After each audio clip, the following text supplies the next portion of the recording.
Hey, what's up, guys? Welcome to the latest episode of Beliefs, Ballots, and Bets. It's Tuesday, April 7th. We've got four plays on the docket for today.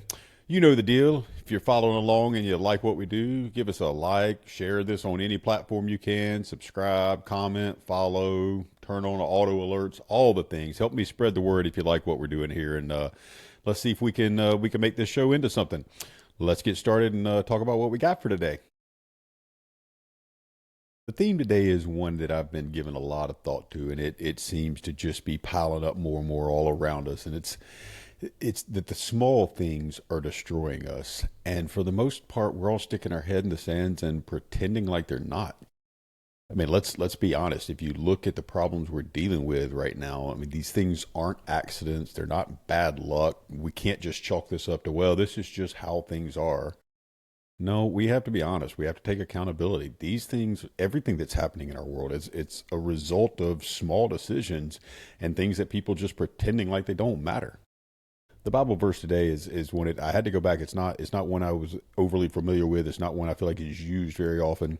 It's from the book of the Song of Solomon, chapter 2, verse 15. It says, "Catch the little foxes that ruin the vineyard."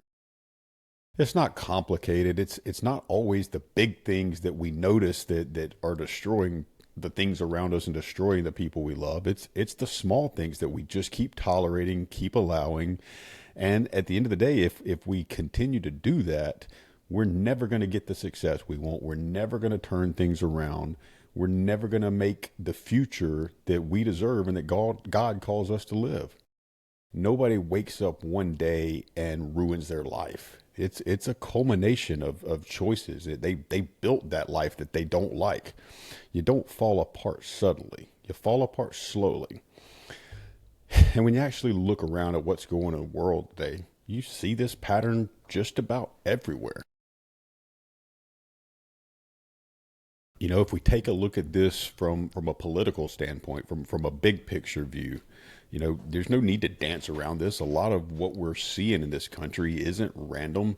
This is years and even decades of weak leaders, weak decisions, a lack of accountability, and a lot of times just people refusing to point out the honest truth and calling things what they are. You know, for all the issues we have with our current leader, and again, you guys all know I'm a Trump voter, I'm a Trump supporter. The man does things every day that I don't like, I don't condone, and I wouldn't support, and I wish he would behave in a more presidential and elegant manner. But at the end of the day, I'm paying attention to the choices he makes and the functional way that he's trying to run this country. And at least for once, it seems like we're getting a little bit more transparency, a little bit more visibility of what's going on, a little bit more accountability for things. And hopefully this is a step in the right direction, and we can parlay this into a few more years of good Christian conservative leadership and get this country back on track. We're all probably familiar with the phrase, you know, politics is downstream from culture. These days, I'm not entirely sure how true that is, but you know, you see the same issues that we were just discussing in the political realm. You see them every day in our culture and in our social media.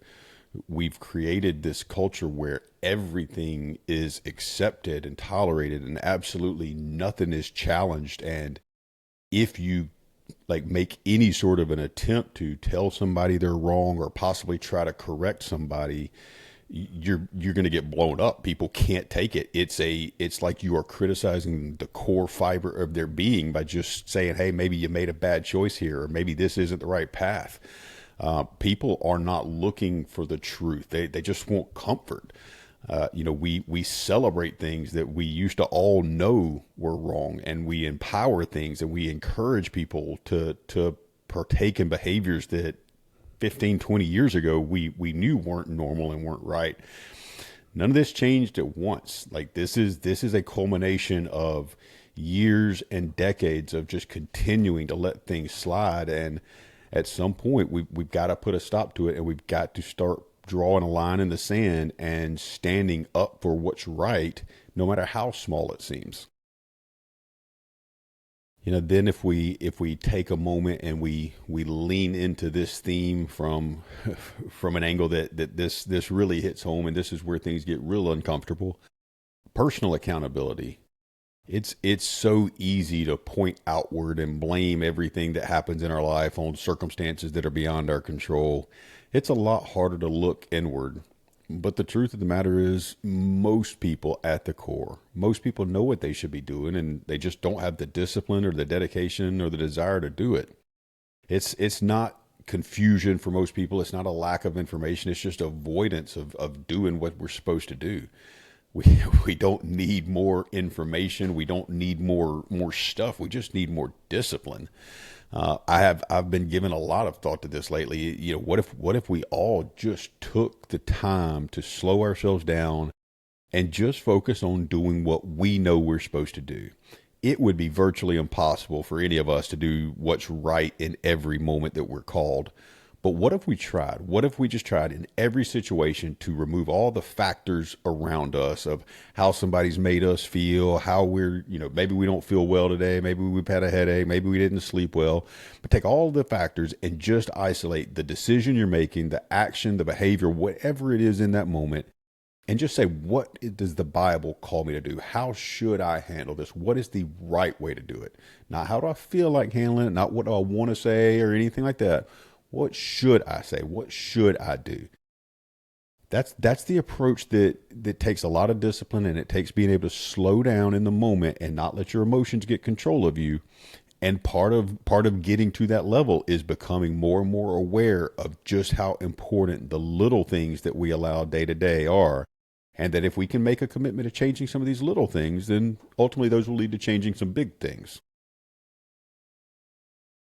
As we get into the sports betting part of the show, and this is an angle that we can obviously apply the same theme. It's, betting is another thing where discipline and the small habits really are the impetus for any sort of long-term success. Some of the most knowledgeable sports fans I know can't win at gambling because they just don't have the appropriate strategy to apply. They can't stay disciplined. They get caught up in the emotions and stuff like that.